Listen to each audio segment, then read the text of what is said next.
सभी साथियों को नमस्कार, गुड मॉर्निंग। दोस्तों, आज की क्लास में हम रीट पात्रता परीक्षा के लिए बाल विकास एवं शिक्षा शास्त्र के महत्वपूर्ण एमसीक्यूज के बारे में चर्चा करेंगे और एग्ज़ाम में निश्चित रूप से इसी टाइप के ही प्रश्न आते हैं। आगे बात समझ में, तो आज के टॉप एमसीक्यूज कौन कौन से हैं उनकी अपन चर्चा करते हैं। देखते हैं पहला क्वेश्चन। आज का पहला प्रश्न है, किस मनोवैज्ञानिक के अनुसार मनोविज्ञान व्यवहार और अनुभव का विज्ञान है। मतलब है किसके अनुसार जो मनोविज्ञान है वो व्यवहार और अनुभव का विज्ञान होता है। ऑप्शन देखते हैं। ऑप्शन ए है वुडवर्थ, ऑप्शन बी है वाटसन, ऑप्शन सी है स्किनर, ऑप्शन डी में है थॉर्नडाइक और ऑप्शन ई में है अनुत्तरित प्रश्न। तो इस प्रश्न का जो राइट आंसर है वो हो जाएगा आपके ऑप्शन बी वाटसन। वाटसन के अनुसार मनोविज्ञान क्या है? व्यवहार और अनुभव का विज्ञान। अगले प्रश्न की चर्चा करते हैं। अनुबंधन का जनक किसे कहा गया है? ऑप्शन ए है कोहलर, ऑप्शन बी है वाटसन, ऑप्शन सी है व्रदिमर, ऑप्शन डी है पावलोव और ऑप्शन ई में है अनुत्तरित प्रश्न। तो इस प्रश्न का जो राइट आंसर है वो हो जाएगा आपके ऑप्शन डी पावलोव। देखो, पावलोव ने अनुबंधन का सिद्धांत दिया था। घंटी बजाकर कुत्ते को रोटी देने वाला वो प्रयोग आपको याद होगा। तो उसमें अनुबंधन स्थापित होता है ना, तो उद्दीपन और अनुक्रिया के बीच में क्या स्थापित होता है? अनुबंध। तो इसलिए उनका जो सिद्धांत अनुबंधन का सिद्धांत के नाम से भी जाना जाता है। तो अनुबंधन के जनक कौन है? वो है पावलोव। अगला प्रश्न देखते हैं। तीसरा प्रश्न है, बाद में सीखी गई सामग्री यदि पूर्व में सीखने में अवरोध पैदा करे तो इसे कहेंगे। मतलब है बाद में जो कोई चीज़ सीखी जाती है वो पहले सीखी गई चीज़ में विरोधाभास उत्पन्न करती है ना, तो उसको क्या कहेंगे? ऑप्शन ए है ऊर्ध्वमुखी अधिगम, ऑप्शन बी पूर्वमुखी अधिगम, ऑप्शन सी पृष्ठोन्मुखी अधिगम, ऑप्शन डी रिक्त अधिगम, ऑप्शन ई अनुत्तरित प्रश्न। तो इस प्रश्न का जो राइट आंसर है वो हो जाएगा आपके ऑप्शन सी पृष्ठोन्मुखी अधिगम। कौन सा अधिगम? पृष्ठोन्मुखी अधिगम कहलाता है।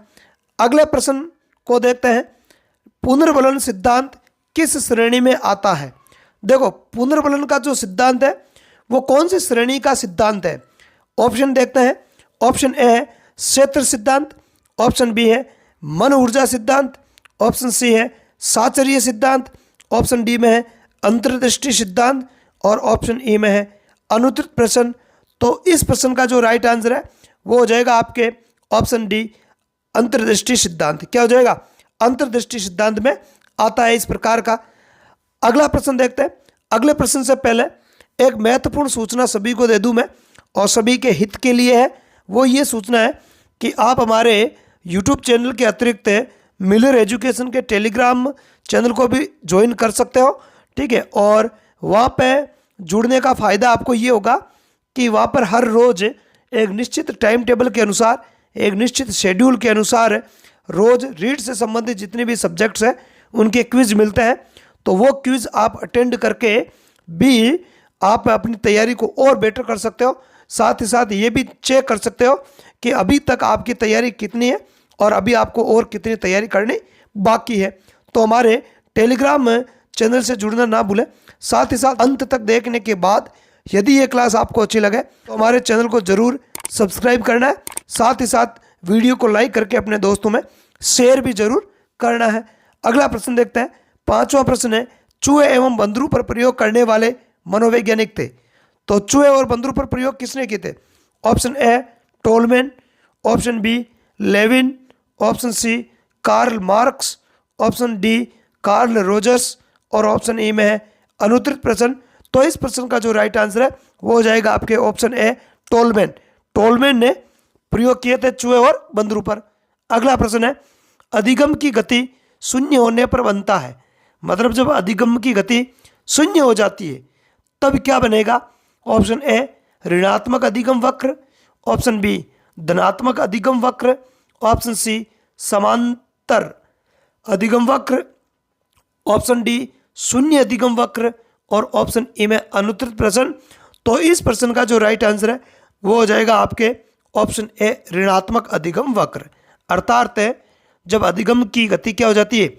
शून्य हो जाती है, तो जो अधिगम वक्र है वो किस प्रकार का आता है? वो ऋणात्मक अधिगम वक्र आता है। अब ध्यान रखना, आप में से कई लोग सोच रहे होंगे जब अधिगम की गति शून्य आ जाती है तो शून्य अधिगम वक्र बनना चाहिए। शून्य अधिगम वक्र कभी नहीं बनता है, ऐसा नहीं होता है, ध्यान रखना। अगला प्रश्न है, 7वां प्रश्न है, अधिगम में उन्नति व अवनति के साथ कभी कभी अधिगम पूर्णतया रुक जाता है, इसे कहते हैं। देखो, अपन जब अधिगम की प्रक्रिया होती है, जब लर्निंग की प्रक्रिया होती है, तो कभी कभी अधिगम में उन्नति होती है, मतलब ज़्यादा सीखा जा सकता है, कभी कभी कम अधिगम होता है ना। लेकिन कभी कभी स्थिति ऐसी आती है जब अधिगम पूर्णतया रुक जाता है, तो उसको क्या बोलते हैं। देखो, जैसे मान लिया कि आप रीट एग्जाम की तैयारी कर रहे हो, तो आप 4 घंटे 5 घंटे या 6 घंटे से पढ़ रहे हो कंटिन्यू, फिर एक समय ऐसा आएगा कि फिर याद करने का या पढ़ने का कोई मतलब ही नहीं है, ऐसा लगता है कि यार अब रेस्ट करना ही पड़ेगा, अब जो पढ़ रहे हैं कुछ भी सीखा नहीं जा रहा है, तो उस स्थिति को क्या बोलते हैं। ऑप्शन ए है अधिगम बाधा, ऑप्शन बी है अधिगम जटिलता, ऑप्शन सी है अधिगम पठार, ऑप्शन डी है अधिगम वक्र, ऑप्शन ई में अनुत्तरित प्रश्न। तो देखो, जब अधिगम पूर्णतया रुक जाता है तो उसको बोलते हैं अधिगम पठार। क्या बोलते हैं, अधिगम पठार बोलते हैं। अगला प्रश्न है, मूर्त अधिगम के संबंध में कौन सा कथन सही नहीं है। देखो, एक तो मूर्त अधिगम होता है, एक अमूर्त अधिगम होता है, आगे बात समझ में। तो मूर्त अधिगम के संबंध में कौन सा कथन है वो सही नहीं है। ऑप्शन देखते हैं, ऑप्शन ए है इसे गत्यात्मक अधिगम भी कहते हैं, ऑप्शन बी है ये कर्मेंद्रिय द्वारा होता है या कर्मेंद्रियों द्वारा होता है, ऑप्शन सी है ये दिखाई देता है, ऑप्शन डी है इसे संज्ञानात्मक चिंतन भी कहते हैं, और ऑप्शन ई में अनुत्तरित प्रश्न। तो देखो, मूर्त अधिगम के लिए अगर अपन इन कथनों को चेक करें तो पहला कथन क्या कह रहा है, इसे गत्यात्मक अधिगम कहते हैं, बिल्कुल सही है, ये गत्यात्मक अधिगम कहलाता है। जबकि अमूर्त अधिगम होता है उसको अपन संज्ञानात्मक अधिगम भी बोलते हैं, वो संज्ञानात्मक होता है। ऑप्शन बी है ये कर्मेंद्रियों द्वारा होता है, बिल्कुल सही है, ये कर्मेंद्रियों द्वारा होता है। जबकि जो अमूर्त अधिगम है वो ज्ञानेंद्रियों द्वारा होता है। किसके द्वारा होता है, जो 5 ज्ञानेंद्रिय होती है हमारी, उनके द्वारा होता है। मूर्त अधिगम ये दिखाई देता है, बिल्कुल, क्योंकि ये कर्मेंद्रियों के द्वारा होता है इसलिए ये दिखाई देता है। लेकिन जो अमूर्त अधिगम होता है, जो ज्ञानेंद्रियों के माध्यम से होता है, तो वो दिखाई नहीं देता है। ऑप्शन डी है इसे संज्ञानात्मक चिंतन भी कहते हैं, नहीं, ये कथन गलत है। संज्ञानात्मक जो चिंतन होता है वो अमूर्त अधिगम कहलाता है। क्या कहलाता है, अमूर्त अधिगम कहलाता है। इसलिए इसका जो राइट आंसर है वो हो जाएगा आपके ऑप्शन डी, इसे संज्ञानात्मक चिंतन भी कहते हैं। तो ये कथन इसके लिए गलत है। अगला प्रश्न है, 9वां क्वेश्चन है, भय क्रोध प्रेम इत्यादि की उचित मात्रा में अभिव्यक्ति व्यक्ति किसकी सहायता से करता है। मतलब जब भय है, क्रोध है या प्रेम की स्थिति जब उत्पन्न होती है तो व्यक्ति उचित मात्रा में अपनी अभिव्यक्ति का प्रदर्शन करता है। तो कोई व्यक्ति ये किसकी सहायता से ऐसा कर पाता है, भय होता है तो उसकी भी अभिव्यक्ति अपन एक निश्चित उचित मात्रा में करते हैं, है ना।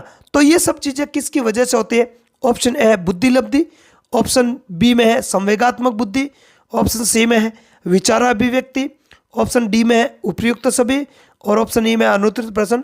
तो इस प्रश्न का जो राइट आंसर है वो हो जाएगा आपके संवेगात्मक बुद्धि, है ना। संवेगात्मक बुद्धि का प्रयोग होगा यहाँ पे, न कि बुद्धि का।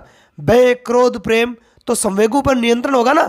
जैसे क्रोध आ रहा है आपको किसी पर, या आपको भय लग रहा है, या किसी के प्रति आपका प्रेम है ना, तो प्रेम को कब प्रकट करना है कब नहीं करना है।